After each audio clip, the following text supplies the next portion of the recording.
what we need to know about COVID-19 and how we are still playing the role as the insurance brokers in this difficult time.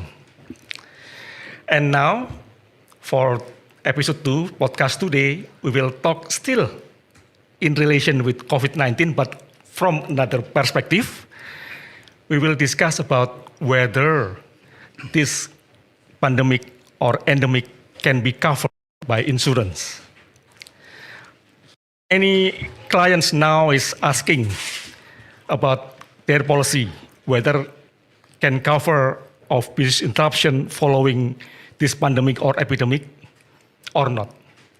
And we are as insurance brokers also trying to confirm whether we have tailored, whether we have created a correct terms and conditions which cover endemic or pandemic risk to our clients. This is the point of our discussion today. So we will have our knowledgeable resources to speak about that. Team Mars. We have 3 resources, 3 speakers this time. First, in here, together with me, and 2 resources, 2 experts will join in teleconference. All right, so I would like to introduce to Pak Dede. Selamat pagi. Pak Dede is actually APARI members or lecturer in APARI. And Pak Dede is the VP for corporate employee benefit in Mercer Mars Benefits. Yes. Under PT Mars Indonesia, right? Yeah. Yes. Yeah. So I call it Kak. Thank you. He got a qualification of APAI CIIP from APARI and also senior associate CIP ZIF. Okay. Pak Dede, please, if you want to talk something to introduce yourself, please. Yeah, thank you so much, Mas Bambang. Hello everyone, selamat pagi. Pagi. Semangat APARI. For everyone at home, I would like to say, please stay safe. And this event this afternoon is very special. We have 2 international guest speakers. That's why we are speaking English. So English is easy as ABC. If you ever broke up with your sweetie, join us and be happy. Pak Bambang. Sure. Yeah. So I would like to introduce our speakers. First of all, between 2 is Pak Douglas Ure. Pak Douglas is President Director and CEO of PT Mars Indonesia. And very glad to inform you all that Pak Douglas is APARI members because he had already qualifications CIIB. Pak Douglas then relocated to Singapore to lead Mars Risk Consulting in 2014. And he actually, before coming to Indonesia, Pak Douglas held as a client advisory services in Asia Claim Practice, Mars Risk Analytics, and Mars Risk Consulting. Qualification of Pak Douglas is BA in Risk Management, MSc in Environmental Management, and FIRM in Institute of Risk Management, and of course, CIIB. Pak Dede. Right, so following the introductory of the first speaker by our APAI Chairman, Mas Bambang, allow me to introduce the second speaker, which is Mr. Seth Peller. Seth, we used to call him, holds a BA in Language, Business and Information Technology. He joined Mars in August 2019. Prior to this, he was President Director of PT Jardine Lloyd Thompson, actually. So he has been in the insurance industry for 28 years, having commenced his career at Willis, Faber & Dumas in 1992. He specialized in North American excess casualty for 11 years, focusing on program design and placement for Fortune 100 clients across a range of industries. He relocated to Sao Paulo, Brazil in 2008, as regional placement officer for Latin America, focusing on aggregation, managing carrier relationship, and building broker networks. In 2011, he moved to Business Aires as CEO of Willis Argentina, where he ran the retail business for over 3 years before moving to New York as global head of casualty. In 2015, he moved back to London to run the global fine art, jewelry, and specie business, eventually merging it with the marine cargo division. Pak Seth is a leader, professional insurance experience developed across wholesale broking and retail management, roles across London, UK, United States, Latin America, and Asia. Mr. Ucok is going to the city of Paris. Miss Butet always calling him her happy dear. If you really love the APARI, please be home safe and join our podcast here. Back to you, Mas Bambang. Okay, ladies and gentlemen, without further ado, I would like to give the opportunity to Pak Douglas Ure to start the presentation. Pak Douglas. Interesting time that we're currently living in. We're in the midst of a global pandemic. We are in the midst of a lot of people, companies being very, very concerned about where they're at and how their business has been implicated. I think pretty much every business is touched in one form or another by the COVID-19 crisis. Some of them have actually benefited financially, but the vast majority, with some uncertain times, and their businesses have been impacted by these recent developments. Whether it's directly impacted by their customers not buying from them, or indirectly through complexities or disruptions to their supply chain, or their employees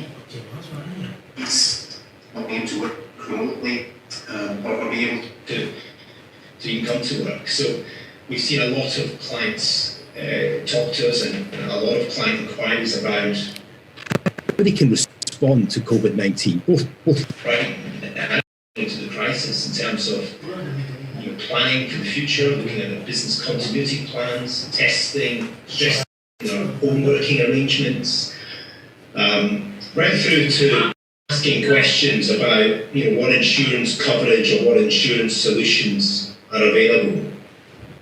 And actually, well before COVID-19, the Marsh team in Asia had been developing epidemic, pandemic risk solutions, looking at non-damage business interruption coverage. Right. Okay. Perfect. All right. So basically, epidemic outbreaks are becoming more frequent and will become more frequent, and probably more severe as a result of what's happening with globalization, deforestation, climate change. Although interestingly, this pandemic, I think we have some of the best environmental situations we've ever had, with everybody staying indoors. So the world is starting to heal whilst we're all inside. And the reality is it's temporary, and we'll get back to business probably as usual in the short term. And as we have seen, the human and economic cost of such an outbreak is devastating. So this is not an unusual thing to have an epidemic. Between 2011 and 2018, the World Health Organization tracked about almost 1,500 epidemic events in 172 countries. And on average, we get 200 epidemic outbreaks a year. So it's not unusual, it's just it is unusual probably to get one of this severity. We go to So this just gives you a little history of some of the major losses and human losses caused by epidemic outbreaks in recent years. There have been global, Africa, Asia, South America, South Korea, and actually in diseases, swine flu is a much more deadly disease than coronavirus. So you can see the impact of swine flu. Pak, suaranya nggak Which had a $50 billion economic loss Pak diputar many years ago. sekarang The terus world has ada had coba different next, nah itu gitu. place then. So I don't know if you can go to the next slide today. Okay. So look, this is the latest COVID-19 situation, which in 8 weeks has developed incredibly so. So it's now a global pandemic. It was only became a global pandemic on March the 11th. And I thought it would be handy at this point just to give you some definitions before we continue about some different. So, first of all, an endemic disease. An endemic disease is an outbreak that occurs at a predictable rate in a certain area among a set population. For example, chickenpox. Chickenpox is classed as an endemic disease. It occurs at a high but predictable rate amongst youngsters, and it occurs annually. So endemics remain at a steady state, but they do not disappear from a population. And we have yet to see whether COVID-19 will become an endemic disease, or if it will hopefully clear altogether. An epidemic disease is one that sees a disease rapidly spread among a large number of people in a given population. So during an epidemic, disease can spread in 2 weeks or less. And since 2010, there have been 14 epidemics, including the Ebola epidemic in West Africa, which killed 11,000 people over 3 years. So in comparison to COVID-19, very light. Now, in 2003, we had the SARS outbreak, also classed as an epidemic, and SARS killed 800 people. Now, a pandemic, which is what we have now with COVID-19, is a worldwide spread of an infectious disease. And it is one that stretches over a larger area, infects more people, and causes more deaths than an epidemic. So in history, there have been a number of devastating pandemics, including smallpox, tuberculosis, and death, which killed more than 75 million people in 1350. So also in 2009, the swine flu pandemic that I referred to killed 14,000 people worldwide. So just some definitions there before we get into this. As we go to the next slide, Sonia, thank you. I think we can see that the scale of COVID-19 has obviously been tremendous, and we don't quite yet know the economic impact of COVID-19, but we think it could be in the low to mid trillions of dollars. There's going to be significant impact as we all understand. Now, the thing about diseases, before I get into the cover, is that diseases can be far more damaging than natural disasters. Normally, when we buy catastrophic nat cat cover for our clients in Indonesia, for example, in earthquake with earthquake risk, we see that as the biggest potential disaster, an earthquake. But the diseases actually can be far more damaging, as we can see. So just to give you an example, I think this is probably a little bit old now, but all the car plants in China closed during Q1. So their production slashed by at least 15%. Luxury goods, Burberry closed probably half of their stores in China as a result. Airlines, the expectation is the airlines globally will be going bankrupt by May. this is the global threat to supply chain. Pharmaceutical, many active ingredients come from China, where the outbreak started. Hospitality and gaming occupancy is massively down, and all the casinos in Macau were closed for a period.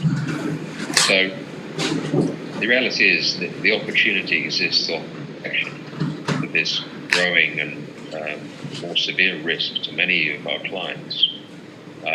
And what we've done, as I was alluded to, is we have been building a new parametric product with underwriters, which is what I want to talk to you about today. So this slide here talks about the detail. I don't know if can you see it? It might be a bit small, but I'll talk you through it. Basically, in traditional PDBI policies, there is a limited or sometimes no non-damage BI cover within a traditional PDBI policy. And any extension that the client may get or has gotten in the past will probably be excluded going forward. I see this as a bit like terrorism. Terrorism used to be a throw-in on PDBI policies until 9/11. After 9/11, terrorism had to be purchased separately because it's from all PDBI policies after that. So we are already seeing markets in Asia exclude any previous extensions they'd given for non-damage BI as a result of infectious disease. Now, the good thing is there are now products available in the market that Marsh have been working on and kind of leading development on in terms of dedicated non-damage BI for epidemic or pandemic risk for those interested clients. Now, this is not for every industry because it's been an industry-specific targeted approach. The industries we're focused on are hospitality and gaming, manufacturing, and mining. So that would probably address a lot of the client base in Indonesia. Now, the capacity is limited, so it's not an unlimited amount of capacity. And actually, we would probably look to the APARI community to probably work with us over time and see how we can build greater market capacity for this product. Because the current way it's working is it's first come, first served in terms of whoever gets in first and who gets the terms as the cover. Now, the information requirements are changing as we go. When we first started, it was the last 12 months financials and then locations, which gives us a good understanding. But actually, we're getting more detail now in what we require information-wise to make sure we really tailor the cover properly. There are now proposal forms that are being released, which give, they're not too extreme, but they get more specific on the data required and the loss scenarios that we expect the client to have. The limits available for cover are around $75 million in the aggregate. And there's two different ways we constructed the cover. One is on an indemnity basis, and the other is on a full parametric basis. So the triggers on this are a notification of a disease by the World Health Organization and then ensuing deaths in country, which is much broader than what you have in any infectious disease extension on a PDBI policy. Typically, PDBI extension of BI, non-damage BI, would have a limitation. The government shutdown will require the disease to be actually on premises, probably both triggers in order to trigger the sublimit. In this case, we're just talking about deaths in country.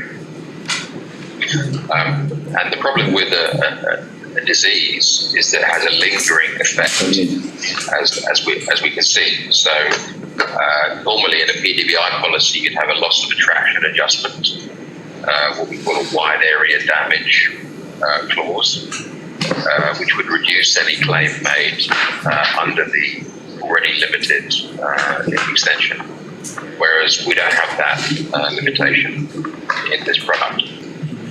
So that's the kind of high-level summary of the product.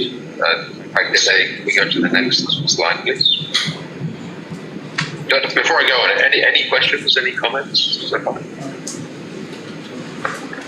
Okay, is there any question that I can read out? Ada pertanyaan yang saya bisa baca?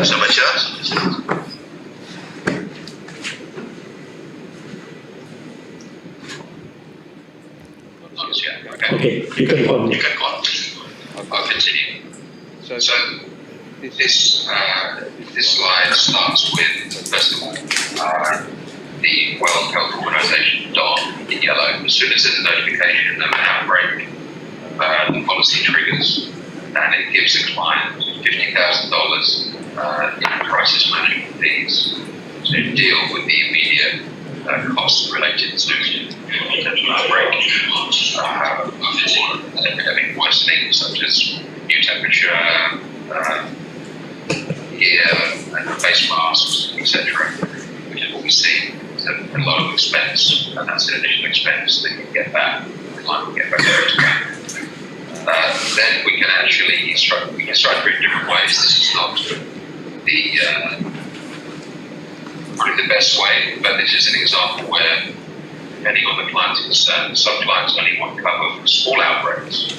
So if you have a small outbreak and no deaths, you may want us to cover for that, where there's just a fear factor and no deaths. But normally, when you have a situation like we have now, it is catastrophic. So this is sleep at night insurance. And the way it works is the limit will start to unlock the more deaths that happen. So it is a little bit morbid, but the reality is this has all been actuarially priced based on mortality rates from disease. I think COVID-19 has probably thrown those pricing models out of sync, and they'll have to be redone. But the idea is when you hit, say, 25 deaths in the country from the disease, the limit starts to unlock until you get to, on a sliding scale, until you get to, in this example, 250 deaths, at which point you have access to the full, say, $50 million limit, which is significantly more than you probably have in any extension of the EDI policy. Next slide, please.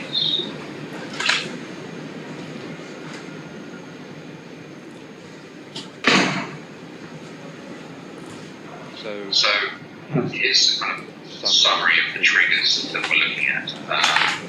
The epidemic period begins with the issuance, as I say, of a DON, disease outbreak notification by the World Health Organization for an epidemic outbreak event of a common disease.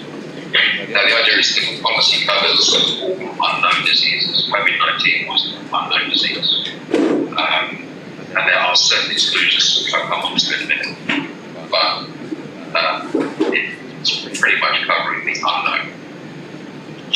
And the insured event is an epidemic outbreak that causes a shortage in revenue and profit at the insured properties where the outbreak started on the continent of the respective insured property. That's very broad. The aggregate limit, as we discussed, is up to $75 million. You can have some limit depending if you're dealing with a multi-country operation. You can have cluster limits by geography. There's a deductible, BI deductible, for 7 days. The policy period is 12 months, but we are now getting many requests for multi-year policies. And it's basically indemnifies the client for loss of gross profit based on the limits specified. And this will work on an indemnity period of 6 months. So if you think about the epidemic, if you look at China, China's they thought they made a full recovery until a new outbreak yesterday. And that made the spike of the epidemic took 2 months. The lingering effect will take probably another few months. So here we're giving 6 months cover within the epidemic period referred to before. And the client would look over the policy period at their worst 6 months BI in that period, and they would claim for those worst 6 months. Now, earlier I referred to excluded diseases. So what's excluded? Well, HIV is excluded. Occupational disease is excluded. That's not the intent of this policy to pick up OD claims. Influenza is excluded, but can be brought back. So if the client is concerned about the next swine flu, the next bird flu, then that can absolutely be brought back. And also endemic diseases are excluded, as I mentioned before, and vector-borne diseases. So vector-borne diseases are diseases carried by a parasite, like a mosquito. So in Indonesia, obviously dengue. In Brazil, you had Zika. So that's a vector-borne disease. We wouldn't expect the vector-borne disease to cause a pandemic that we have now. So that's why underwriters are comfortable excluding those type of diseases. And as I've mentioned earlier, the policy gives $50,000 of crisis management expenses.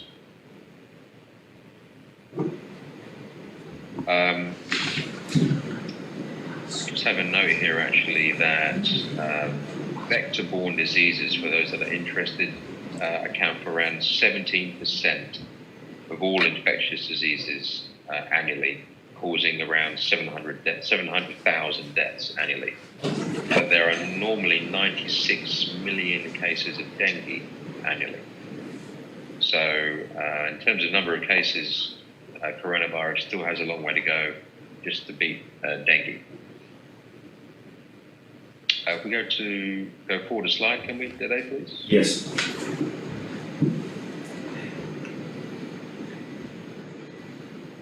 Can we go to the next slide, please? Yeah, I have moved to another slide. Sekarang nggak kelihatan gambar. Next slide. Nggak kelihatan. Silent. Okay. Yeah. Ya, You got it?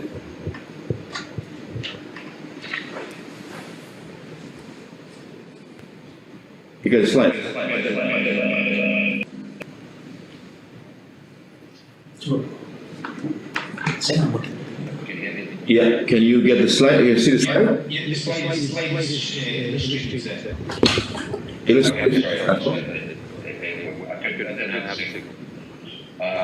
Okay, so basically, this is an example of how you can spread a $75 million limit across geographies by cluster. So that's what I'm saying. Operations, split it $75 million based on the BI values the client has. So this is an example of how that may look. Next slide, please. Okay. Dan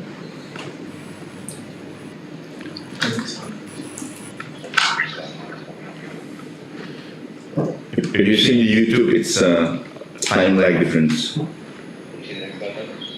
Yeah, the graph. Okay, fine. Yeah, so this other one, I was seeing it a minute ago, now it's stopped showing me. This shows how the limit gets unlocked on the sliding scale of deaths. So again, pretty morbid, but once you hit 25 deaths in country, which is relatively easy to hit, you quickly hit that with the pandemic in a matter of days. Let's say when you get from 25 to 250 deaths, the respective amount of limit is unlocked. So if you buy a $75 million limit, $50 million limit in this example, the full 50 million will be unlocked once you hit 250 deaths. And that means you can claim the full 50 million for the BI that you've lost over the 6-month indefinite period.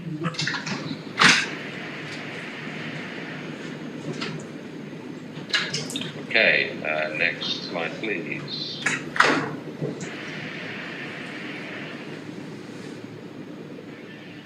Right, I can't see it, but I'm assuming it's showing the global map of a SARS-like event. yeah, So all we're saying here is applied $75 million. All of these different geographies were affected, but they only had $75 million between them. So ultimately, you have to decide as a client how they wanted to split that over the countries. The size like event, remember the number of deaths were only 800, so much less. But it just gives you an example of, based on these, this is the number of deaths that you'd require with the trigger.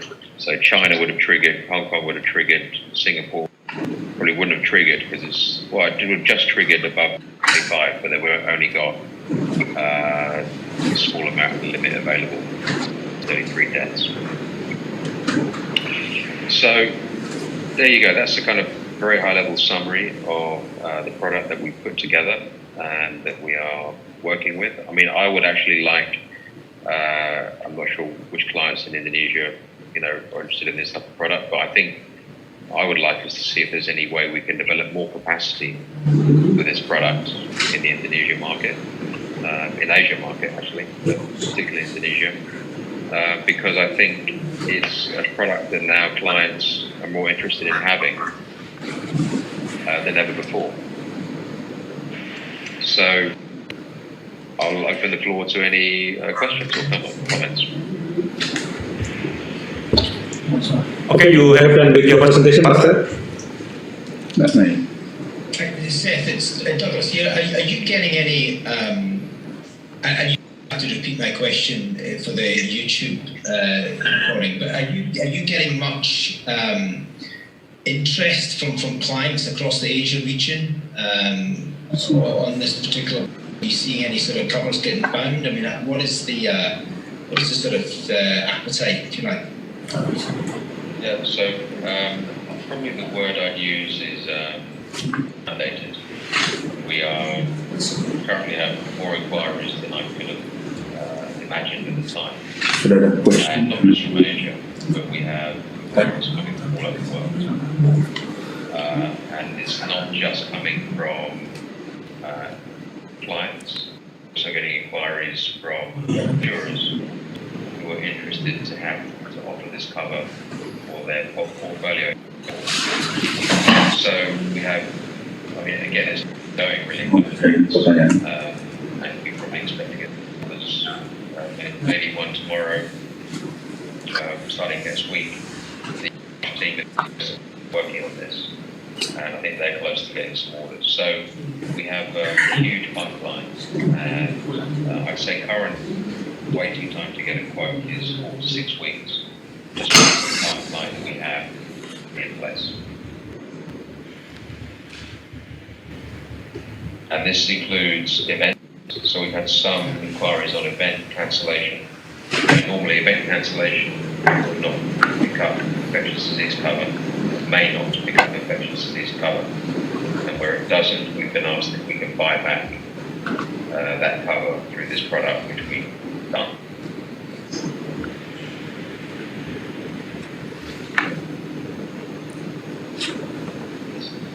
Okay. Can you hear that okay, Douglas? Yeah, loud and clear. Thank you. Okay. Yeah, thanks very much. The studio still on, I can't see them. The studio is still there. Yes, yeah, it's still here. Maybe we are taking questions from those that are on the podcast, or? Yeah, we have some questions already. So Pak Seth and Pak Douglas, you can help to answer. We have. It's Deva from Marsh, Kuala Lumpur. Can you hear me? Oh yes, hello, hi, how are you? Yeah. Hi, Seth. Good. A quick question, Seth. So this product is a parametric product. Well, it can be a parametric product. The idea is, from a pricing perspective, to make it more price friendly. That it's actually an indemnity product. Okay. So the way that would work is, when you have the loss, you'd have a loss adjuster come in, like you would for any BI claim, like property damage BI claim, and they would review that loss with the client and come up with the final amount. But you can avoid that altogether by making it pure parametric. And also doing away with the average clause, so that in the event of excess, policy pays, no questions asked. So it can be parametric, pure parametric, it can be indemnity. There is quite a big difference on the price. That's the only challenge between the two. Okay, sure, thanks, sir. So if it is an indemnity product, then I guess there would be the usual underwriting information being required. Yes, normally, yeah. Normally it's, depending on the client's business, it's, again, the target industries are hospitality, gaming, manufacturing, mining, and event. Okay, thanks, sir. And do we have any sort of minimum premium levels that we're looking at for it to make it worthwhile for us and the underwriters? Not really. I mean, I think normally the clients are looking at probably the higher end of the limits. And but we have quoted, I think the smallest limit we've quoted so far is $5 million. But we've also had a request for $1 million. So any limit that's too small. Okay, sure. Thanks, sir. Okay. Nanti kalau ada yang terus ke sini. Okay, Pak Seth and Pak Douglas, yes, we have questions here from I know, sir, there's a lot of questions, meant for Indonesia. I presume also apply to Malaysia product? Oh yes, this is a mixed product basically, but we're focusing on it in Asia really. So all the way out to Middle East, India, and other environments.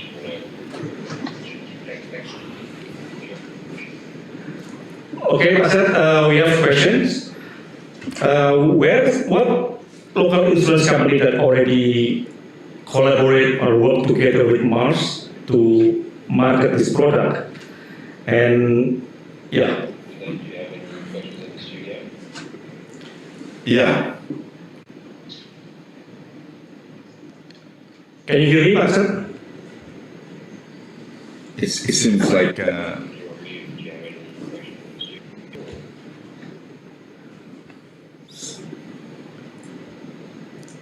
hello. I have to unmute because yeah. So yeah, there's some question already. You can hear us. Ini kan jalan. Can you hear me, Pak Seth?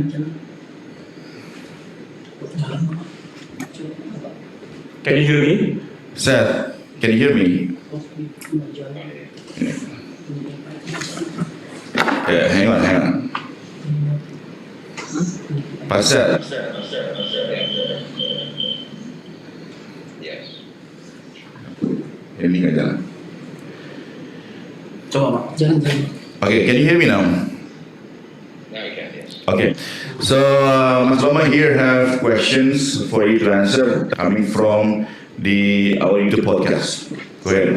Okay. Yeah. Great, good. Yeah, there's a first question from Ahmad Riyadi. What is a local insurance company that already work together with Mars Indonesia to market this product?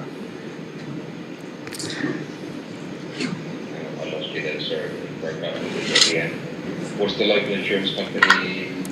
Yeah. At the end, sorry. Who already work together with Mars Indonesia to market this product? I don't think this has necessarily been marketed as yet in Indonesia, but this is probably the first time we're doing it. So I think that's a conversation that really, Douglas, what are your thoughts? Yeah, no, absolutely. Through the introduction at the beginning, we sort of indicated that this product's been under development really for the last year, I believe, Seth. So it's something that's been developed long before the COVID-19 pandemic hit us. So, this is something that's been developed over a while, and it's something that we'd obviously want to take to the local Indonesia market. The plan is that it can be bought internationally. There are underwriters who are obviously doing that, but we would like to work with a local partner to sort of take this to them. But at the moment, there isn't a ensure that we're working with marketing again. Okay, so I think it's like Bambang is it's like one of those situations where nobody wants to cover until it happens. You know, I quoted Right. A couple of these policies at the end of last year in Hong Kong, and the client said, "Well, we're not worried about that risk." yeah, And obviously it happened, and now they are worried. But the thing is, until people see actually what's happening, there isn't a concern. So now there's a concern. It's a global concern. I think now, it has more legs than it probably did 6 months ago. So now it's a better opportunity to start looking at it in Indonesia. yeah. So when will the right time for brokers to propose this kind of coverage to our clients or our prospects? Because when everything is normal, maybe we don't have solid reason to propose to our clients. But if the pandemic already happens, we cannot purchase the coverage because already occurred. So what's your suggestion, Pak? What my suggestion on that is, insuring COVID-19 it is not possible because it's an ongoing event. It's like insuring a burning building. It's just not possible. But as I mentioned at the beginning, there will be future epidemics, and we know people's memories are short. So the best time, I think, to be actually talking to clients about this type of protection is now, before we forget and something else happens in the world. I think the problem is, I said to you, there's probably not that much capacity available for this type of cover. So what would be good if we can start to work to build capacity in the Indonesian market to support. All right. Okay, there's another question here. You were mentioned about the 75 million limit. Is it for the whole world or what? That's the question. No, it's per risk. Risk, okay. Okay, that's answered, I think. And on the deductible, what with deductible is counted? 7 days business interruption. So once you've had 7 days of your business being interrupted, Right. that would be deducted from the overall claim that you put in ultimately, basically. 7 days of your gross profit. Okay, I apologize. That probably I should mention who asking the question. The first one was Munawar. The second was Dedi. And this is the third one coming from Arya Jalantik. This is fairly new product and therefore pricing wise may not be competitive. Possible to make the product economical so to become attainable by Indonesia business, which mostly on middle market? Question mark. Yeah, it's a good question. I think it depends on the limit and the triggers. So we are currently working actually to change those triggers from what I've currently presented you to something that could be more competitive. So I would say watch this space area, and we may have something a bit more competitive than what's currently being out there soon. Okay. I think the next question is about related to whether or not OJK could approve it, but that's already answered by Douglas previously. Right. Pak Bambang, is there any question? Yeah, Pak said, is the coverage already enjoyed by your clients at this time? I mean, is there any claims already happened under our policy? No, because it's so new, we've only been quoting it really post COVID-19. Before COVID-19, we had a couple of interests, but nobody wanted to make a quick decision. Christmas time, yeah. So we've only been offering the cover really post Chinese New Year, and that excludes COVID-19. So it doesn't address the ongoing disease.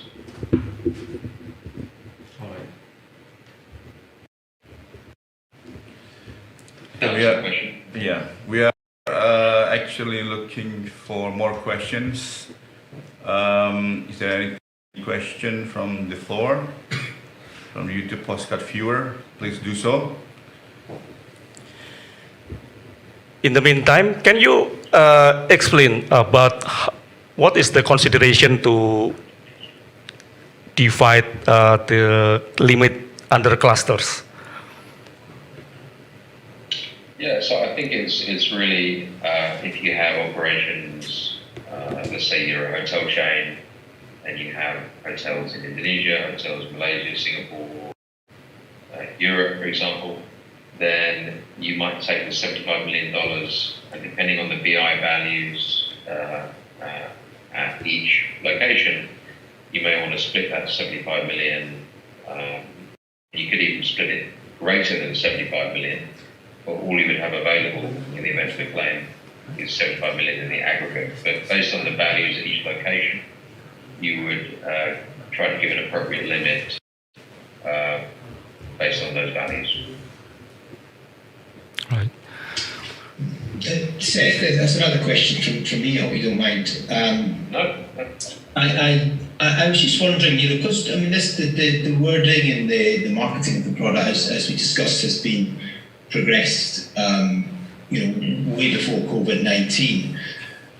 As a result of COVID-19, I mean, are you seeing any insurers' appetite waning? Are you seeing tighter terms and conditions? Are you seeing more underwriting information being requested? I think you mentioned earlier they were just looking for financials and locations. Are they looking at risk management measures that are being put into place, supply chain analysis, business continuity, crisis management type? What has changed in the last 6 weeks as a result of COVID-19? Yeah. So for this product, actually, what's actually happened is the underwriters have hired in actuaries and supply chain specialists to help them with the underwriting. So any client that has a BCP in place, that will be looked on favourably by underwriters when they do the underwriting. So client that has that, great, because it shows you're serious. You can see about actually protecting the supply chain as much as you can. What we've seen in the commercial market is underwriters already deleting extensions they've given previously for infectious disease. So that cover is pretty much starting to be excluded going forward, unless you buy it separately. So I think the market, it will evolve over the next few months. Who knows what will happen? But I think the quicker we can start working as a collective to build more capacity for this non-damage BI type cover, and it may not just be for epidemics. If you look at what's happened in Hong Kong last year with the SRCC situation, there were lots of strikes and riots and not necessarily much damage other than to, let's say, the MTR or something, which obviously had on the news damage, fires. But if you want on the subway, maybe there wasn't much damage, but you still lost a lot of revenue, non-damage related. So I think more clients interested in this non-damage solution going forward. Yeah, okay, thanks, Seth. Sounds good. Sure. Yeah, sure. All right. Next question is coming from Justinus Hendrikus Surya Pucawinata, who is actually the reinsurance behind this product, Pak Seth. Yes. So it is Munich Re.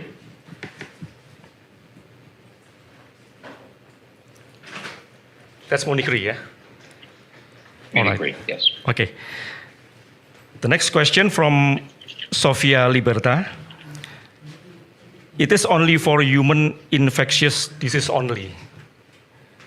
How about other virus that may happen in the...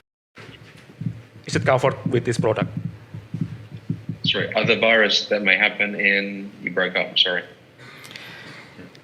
Yeah. We understand that this is only for human infectious disease only. So what if other virus may happen in the future can also covered with this product? So I think the idea is if there's a virus, and normally any disease such as this would come from wild animals. That's historically where they've come from. And then they mutate into a virus, and they would affect humans, right? So humans would die, and as a result, we're seeing businesses being interrupted from epidemic/pandemic situation. So policy covers the future unknown diseases that are yet to manifest, which we believe and Munich Re believe there will be more. They will be more severe as the world climate changes, world becomes more globalized. Yeah. So it's picking up the unknown, basically. Seth, another one for me. I'm just picking up on the point that is the question that was made around different types of sort of parametric covers. So if there was a virus or a disease or something that impacted agriculture or crops or animals, farm animals, is that something that is? And I know that's probably a separate arrangement altogether, but is that something that has sort of gained some interest or appetite from clients? Well, parametric, actually, we're seeing an uptick in generally. And we have actually had some agriculture parametric inquiries come in this week. Again, parametric it really depends on the client situation. So it can be done for agriculture, but it really depends on the specifics. So I think we collect thing, but it wouldn't really be something that we pick up under the epidemic risk cover, because this is really for hospitality, manufacturing, mining, and events. One question. But we can look at it separately. Yeah. Pak Douglas, is that answer your question? Yeah, absolutely. Thank you. All right. Okay. So one question coming from I Gede Putu Bagus Dharma. So basically, he's asking about when can a client or a prospect get a quotations for this. That's one. And then how much is the minimum premium wise? And then the third one is on the underwriting information that required to produce this. What are they? Okay. Yeah. So the answer is it depends. Now, so I'd say the time is at least 4 to 6 weeks if we got an inquiry in today to get a quote. We are getting quicker at that with underwriting, but that's current timing. The rate varies, but I would say typically you're looking at, between 3 to 5% rate online would be the kind of rough pricing. And the information, so for hospitality, we have a questionnaire. And for manufacturing, we are building that questionnaire proposal. So normally we start with financials, and then we ask very specific questions about the client's operations. So it depends on what the operations are, where they are, what their loss history has been, and what their concern is going forward. Because some clients may only have a concern about, let's say, a supply chain in China. Others may have just a local supply chain issue. So it really depends. And once you start linking China into the consideration, because of the size of China, normally the cost goes up. The history China's had with disease and the size of the country, because the policy is triggered on deaths, number of deaths, means anything with any China exposure, the price will go up. It's just the nature of the underwriting pricing model. Okay. Is there any specific line of business that excluded by policy?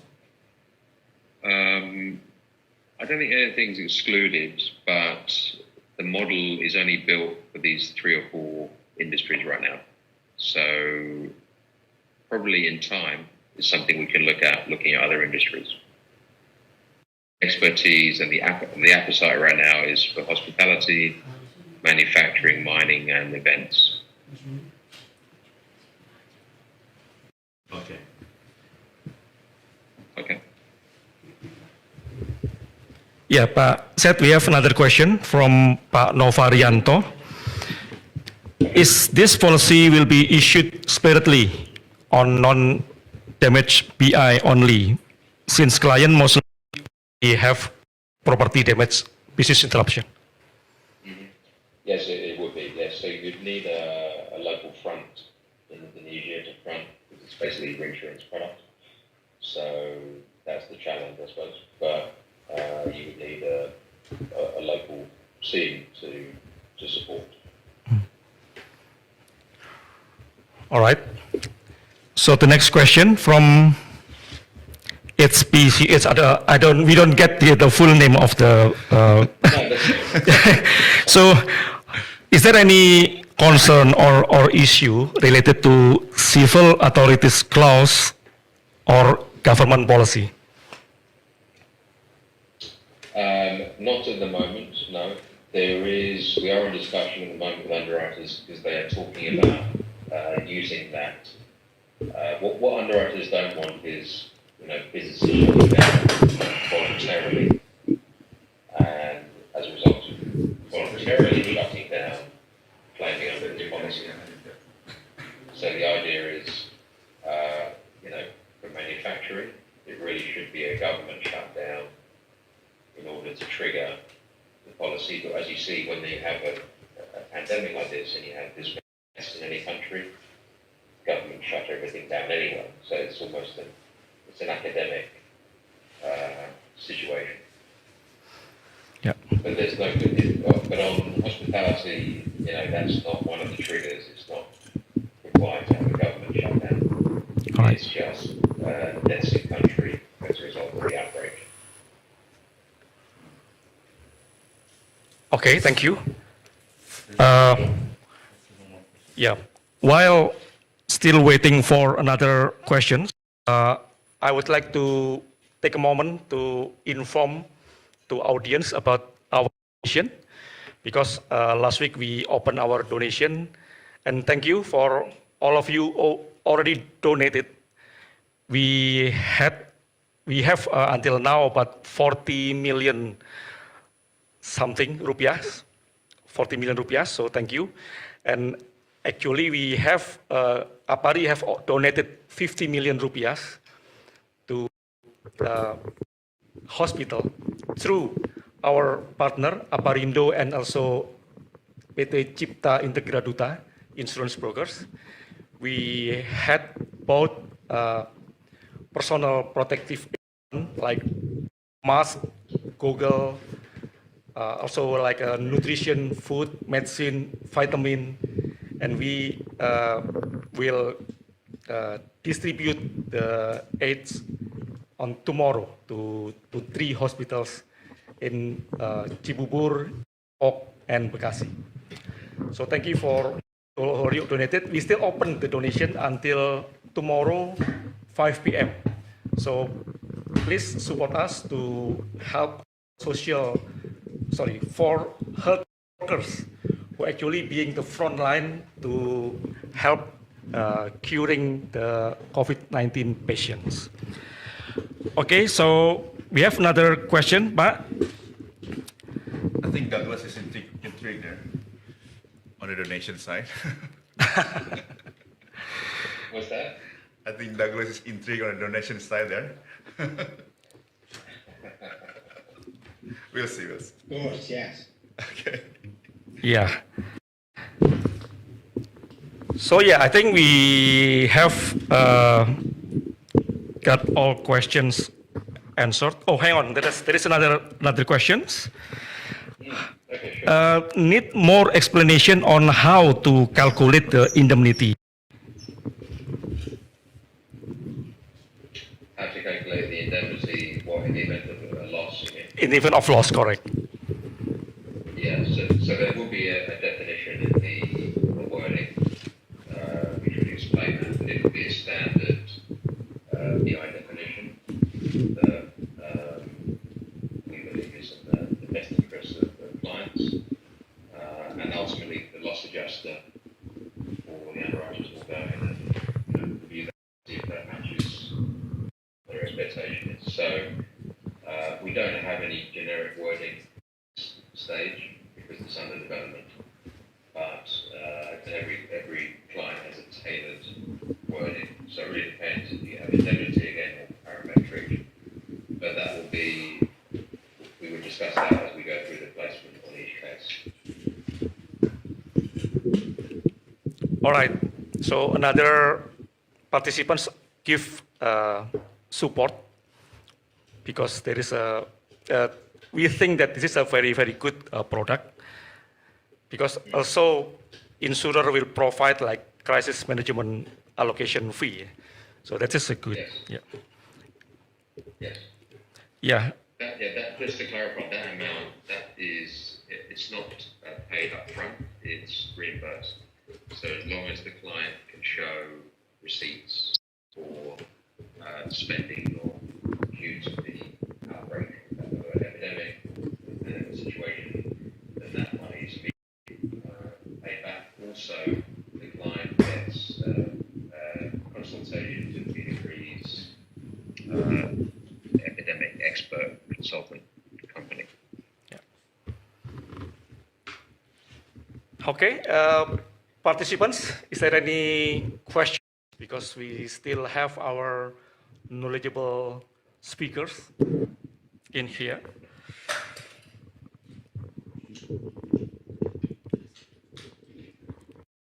Headphones have run out of battery. Yeah.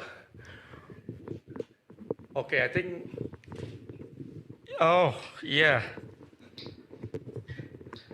Or more? Yeah. It's a bit a long question. Please be patient, Pak. From Sofia Liberta.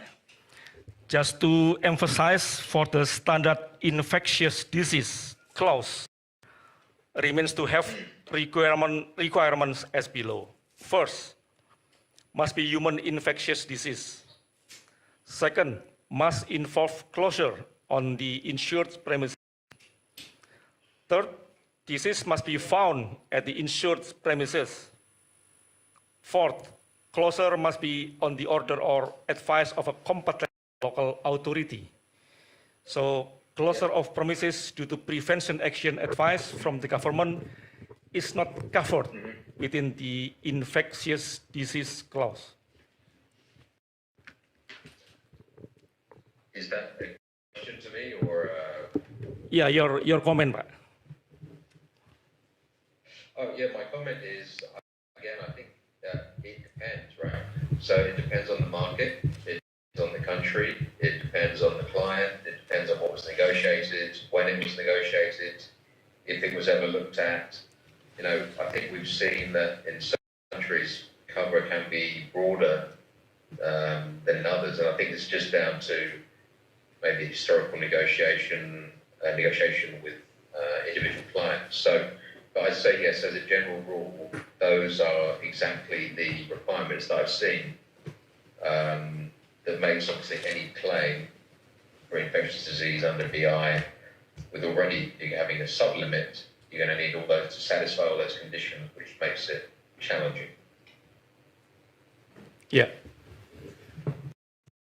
We still have one more. question. Yeah, that's fine. From Yeah, yeah. Yeah. Please, Pak. Okay, it's, one question from Padi. Apologize that we mentioned another name before this. It's not yours, so it's from Padi Nur. If it's a parametric, probably simpler based on the payout scheme and trigger or threshold that has been agreed Yes. Okay. If it's an indemnity, so how do you determine the loss? Loss adjuster would go in and review with the client, Right. you know, what they've lost in terms of profit. Now, I think the thing is, right, it depends on the limit that's bought compared to the size of the client's operations. So if we take a casino in Macau as an example, if a casino in Macau was shut down for, let's say, 1 week, and they bought a limit of $10 million, and they clarified up front that their loss limit, this was a loss limit that actually their actual loss would be significantly greater, then there isn't much to argue about, because we know that the 10 million is lost in the space of a week. So again, it depends how you structure the policy. You can structure a daily cap over 6 months, or you can structure it with, you know, deaths on as it happens, or an indemnified based on whatever you believe you've lost. The loss adjuster would come in on that basis and check. Parametric, no problems, you hit the triggers, policy pays. Okay. I mean, I have a question actually, maybe for the group on parametric. How common are parametric policies in Indonesia? Are there any placements of parametric basis in Indonesia? Do we know? Yeah, I think we Maybe just to touch on this point, I mean, we do have clients that have addressed, and we've been discussing around potential parametric solutions, you know, weather related, so agricultural businesses where there is, you know, where there's been a drought, lack of rainfall, for example, and you know, also quake exposure. So, you know, a particular area hitting an earthquake over a particular, you know, particular threshold on the earthquake scale. So there is some interest, but in my experience here, very few parametric sort of alternative risk transfer things have been done actually. Okay, fair enough. Sorry, Bang. I don't know whether you want to comment more broadly across the sort of, across what you're seeing across other industries, perhaps, or within the insurance broking community in Indonesia. Yeah, I won't comment the metric that Seth already mentioned before. That yeah, we are in Indonesia actually still starting to develop this product. Based on parametric, what we have currently is about the crop insurance with the parametric approach. Yeah, and I think Indonesia need more and more parametric solutions for other parameters. Maybe we can raise this topic to our next episode. Yeah, because it's interesting for emerging market like Indonesia. Pak. Seth, another question, please. Yeah. Okay. From Happy. Having read the summary cover or indemnity scheme for layer 1 to exclude HIV, then layer 2 to exclude COVID-2 on its applicable cluster. Is it right? On what, sorry? To exclude HIV layer 1 and COVID-19 layer 2, what was the last bit? Yeah, that is right. That the product actually exclude HIV and also exclude COVID-2. Yes, COVID-19, yes. Because it's an ongoing event. It's a burning building, so we can't do an ongoing event. If, you know, you discover 6 months ago, you could have the cover for COVID-19. Yeah, it means on a layer 2 that mentioned that COVID-2 is excluded on its. Yes. Yes. Okay. Yes. Right. It is. Yeah. And HIV. Okay. So So it's mainly for the next epidemic. Yeah, we don't hope so, but we need to be Yeah, to prepare. absolutely. Yeah, for I think one of my slides Correct. is, the world is not prepared, are you? And Yeah. the world has shown that it is not prepared for a pandemic. yeah, And the companies who, okay, there is a cost for this type of protection, but any company who would have bought this type of cover before COVID-19 happened would have had a significant, maybe not all of, gross profit protected, but they could have had a significant amount protected. But again, the expectation was that this was not imminent risk. So I think now that we're all aware, we know we have a chance to do the right thing as risk managers and directors of companies to protect the companies going forward. Because companies stay alive, jobs stay alive. So people, hopefully more people survive this than die from it. We've seen many recoveries. But the quicker businesses can remember this and get prepared, the stronger they'll be when this eventually hits in the future. Very, very understandable. okay. Yeah. So Okay. yeah, I think all questions, all Mas Bambang, challenging questions already before, answered. Before we close, Yeah. there's one thing. There's many questions within the WhatsApp group of this podcast too, and also within the YouTube podcast as well. Is Right. related to life and medical insurance policy. We have APARI have actually covered that last week. Related to medical insurance and life insurance, and See. so all of those questions that need answering, we will answer that separately. Okay. Okay. Okay, good.